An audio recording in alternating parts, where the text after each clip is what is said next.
Welcome to our channel. Today we how to configure sales strategies with Calendly, full guide step by step clearly. Begin by logging into your Calendly account.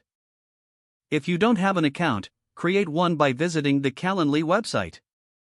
Once logged in, navigate to the Event Types section. Click on Create Event Type to set up a new scheduling option.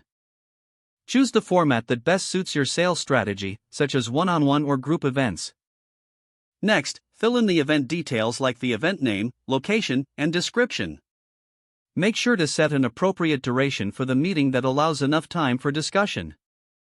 Adjust your availability by clicking on When can people book this event? Here, you can customize specific days and times when you are available for meetings. Consider connecting your calendar to avoid double bookings. After setting the availability, scroll down to the Invitee Questions section.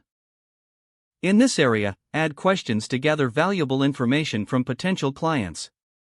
Custom questions can help tailor the meeting to fit their needs better. Now, navigate to the Notifications section. Here, you can set up reminders to be sent to both you and the invitee. Make sure to customize the timing for the reminders that work for your sales process. Next, set up any payment options if you plan to charge for consultations. This can be configured in the Payments section. Once satisfied with all configurations, click Save and Close. You can now share your Calendly link with potential clients. Consider adding the link to your email signature or social media profiles. Encourage clients to book a meeting, making it easy for them to engage with you. Monitor the booked events and adjust your strategies as needed based on the outcomes. Using insights from these meetings, refine your questions and availability settings for better alignment with client needs. Finally, continuously evaluate the effectiveness of your sales strategies within Calendly for future improvements.